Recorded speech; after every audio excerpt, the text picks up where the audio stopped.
بسم الله والحمد لله والصلاة والسلام على رسول الله وعلى آله وصحبه ومن والاه وبعد.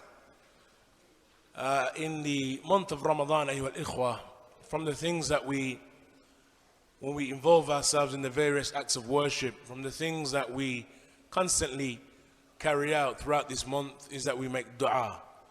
That is that we ask Allah Azza wa Jal from the khair of the dunya and the hereafter.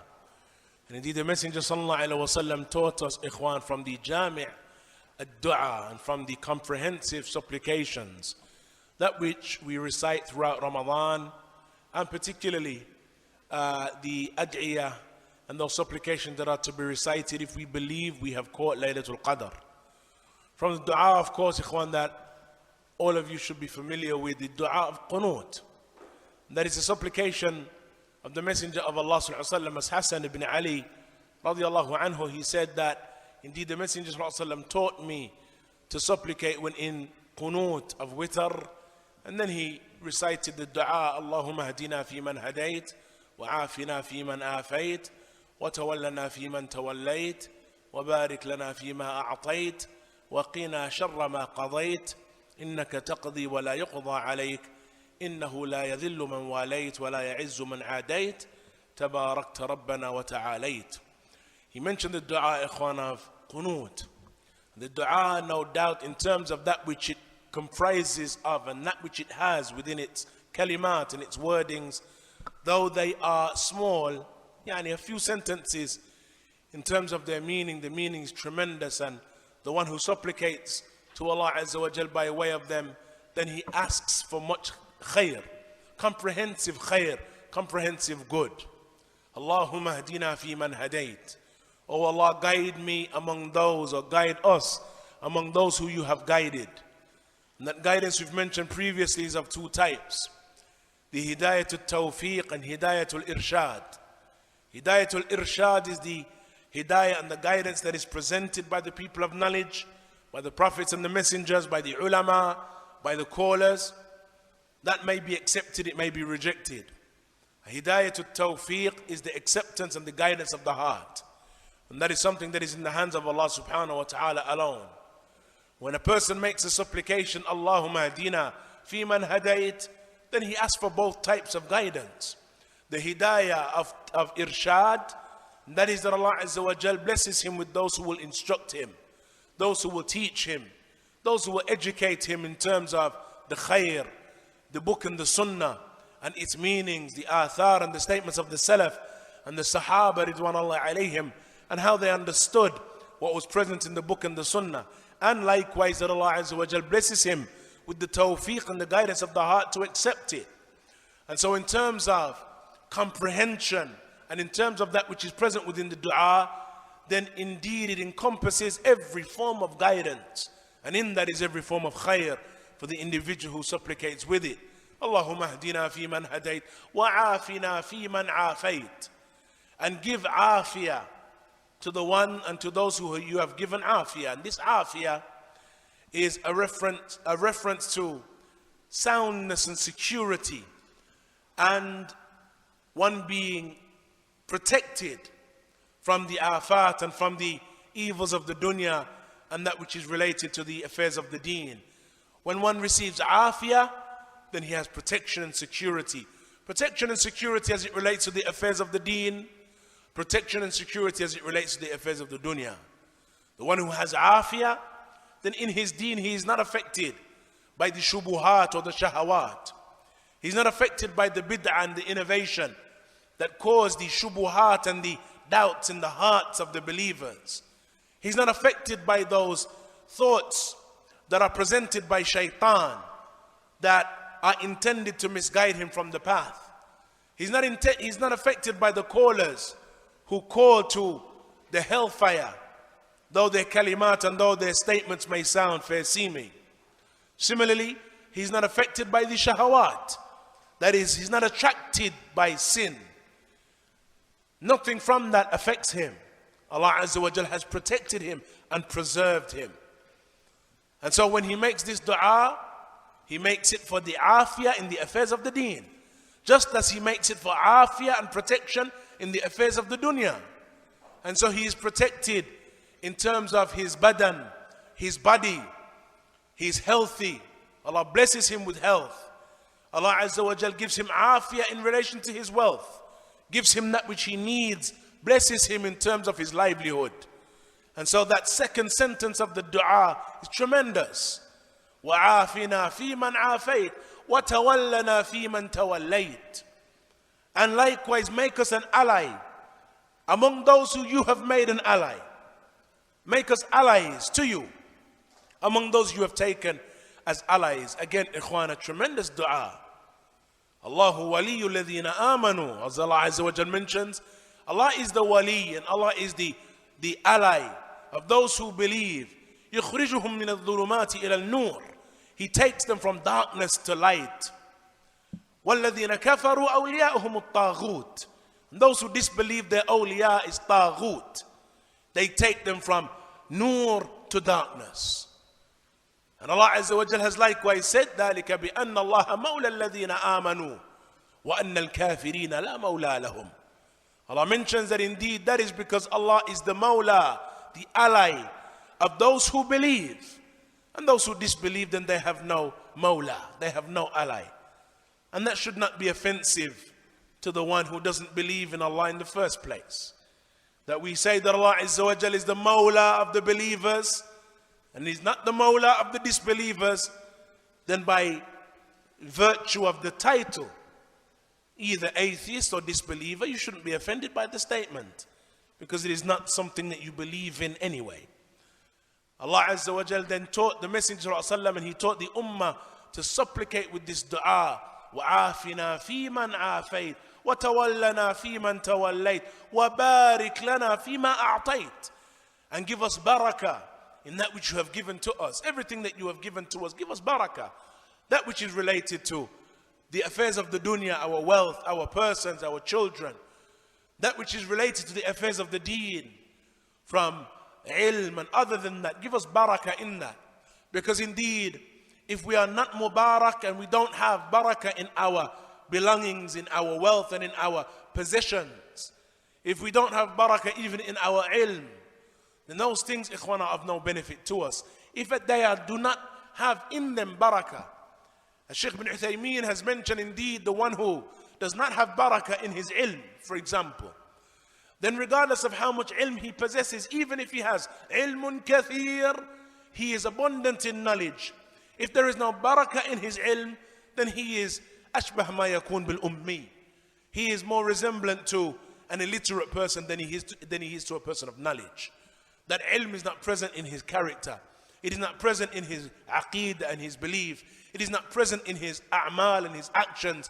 Nothing manifests from it. Then he is more resemblant in that regard to an illiterate one. Barakah we ask then for everything that we possess. Barakah in relation to our wealth, that Allah blesses it, makes it abundant, and that Allah Azza wa Jal makes us satisfied with that which we have. That no doubt, if Allah blesses us with that, ikhwan, then there is, or the believer will need nothing if Allah Azza wa Jal grants him blessings.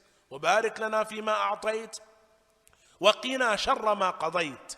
And protect us from the evil of that which you have decreed.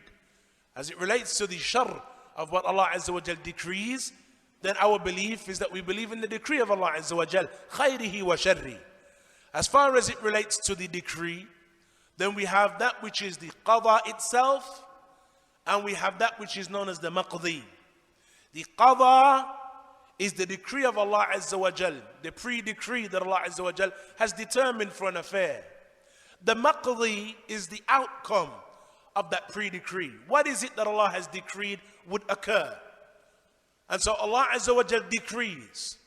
The decree of Allah Azza wa Jal is one thing, the maqdi, the outcome of that decree, is another. And so, for example, when one makes dua, or when we look at the decree that is khair, the qada is khair. The qada itself, the judgment itself is good. The outcome of the judgment is good. But it may be that an affair is decreed, the outcome of the affair to the human being is not good. For example, that an individual suffers from a famine, or that he loses a child. That in terms of the individual is not considered good. He doesn't look at it as good. And so that is what is considered, or that is what is intended with sharru ma qadayt, the evil of what has been decreed.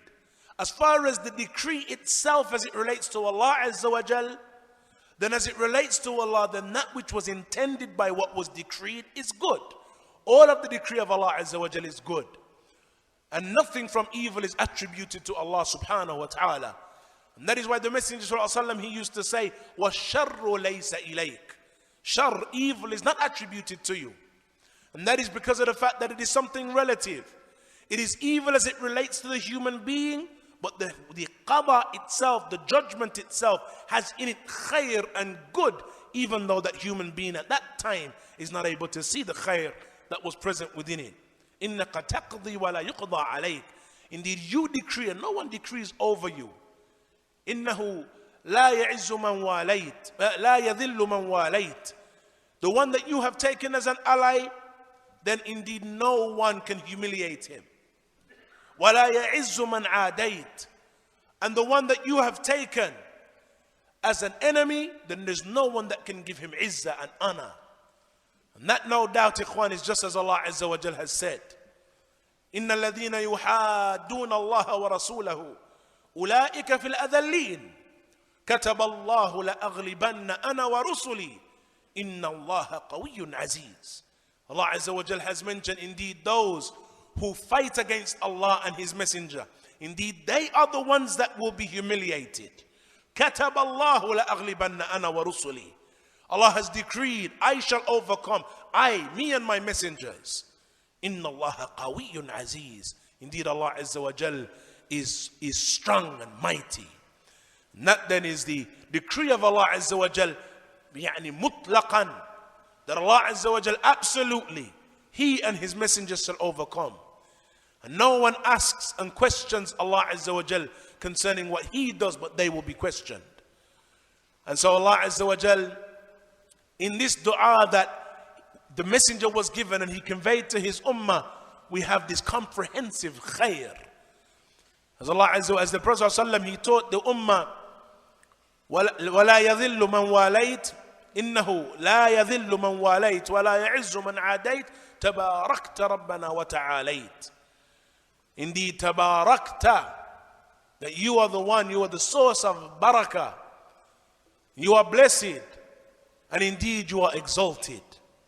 And then the messenger would seek forgiveness and he would fall into sujood. And that forgiveness, no doubt, ikhwan, after all of that comprehensive dua, the one thing that will seal it is that we ask Allah Azza wa Jal to forgive us.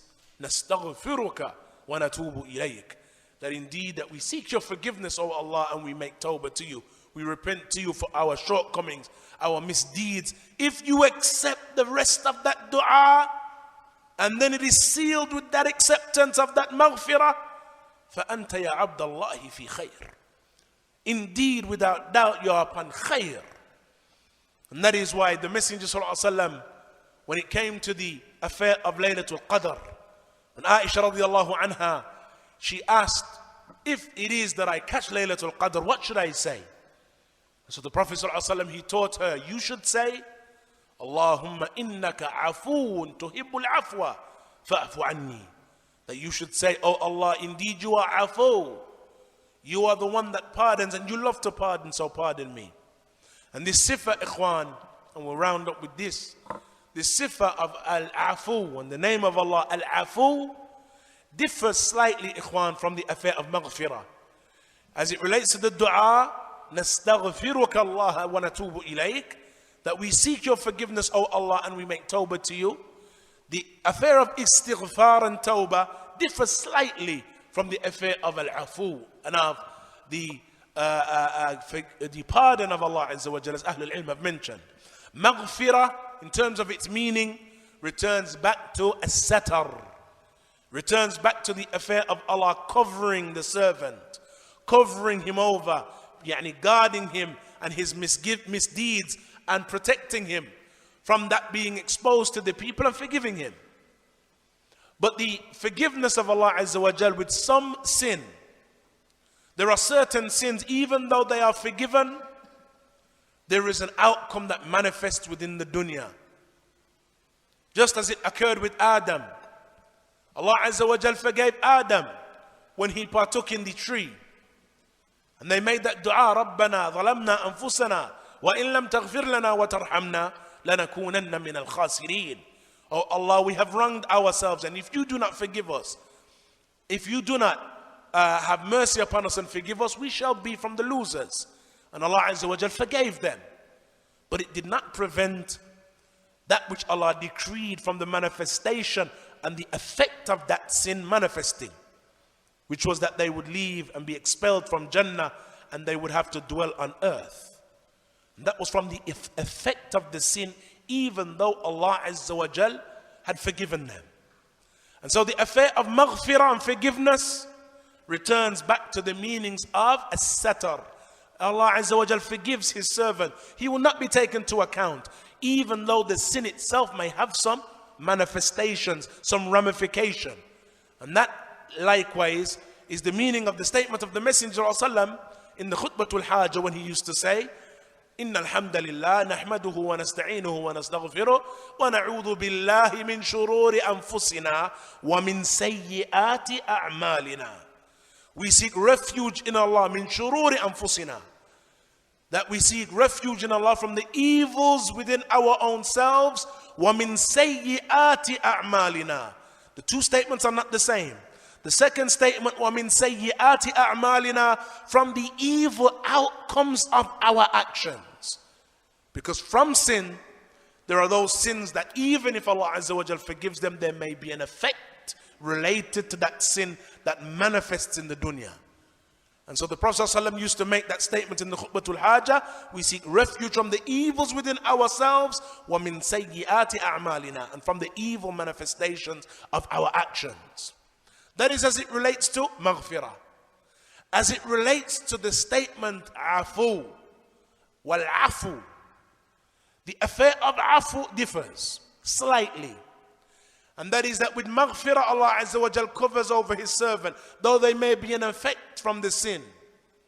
While the affair of the afu of Allah Azza wa Jal returns back to the meanings of al-mahu. And that is that Allah Azza wa Jal blots out, that he removes in totality the sin and the effect of the sin.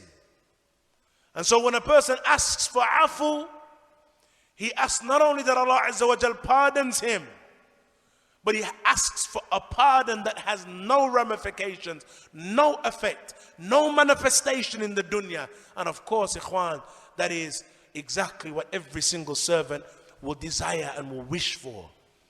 And so the Messenger ﷺ, he taught Aisha, and it is no doubt a dua for the whole ummah, that if you believe it is Laylatul Qadr and you think that you've caught it, then you should make that comprehensive statement, that tremendous dua. Allahumma innaka afuwun tuhibbul afwa fa'fu anni.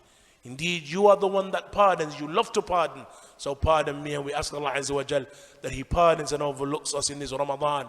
And we ask Allah Azza wa Jal that he accepts from us our qiyam and our siyam, and makes us, ikhwan, gathers us among the prophets and the messengers, fi a'la al-jannah, and makes us indeed, ikhwan, from among those who enter that Jannah khalidina fiha. نسأل الله سبحانه وتعالى يوفقنا وإياكم لما يحبه ويرضى وصلى الله وسلم وبارك على نبينا محمد. A quick note, ikhwan, likewise, as far as it relates to the dua, innaka afu, there is a version of the hadith that has the wording innaka afuwun kareem tuhibbul afwa fa'fu anni. The wording kareem is a ziyada da'ifa. It is an additional wording that is not established in any of the authentic chains of narration. What is established is innaka afuwun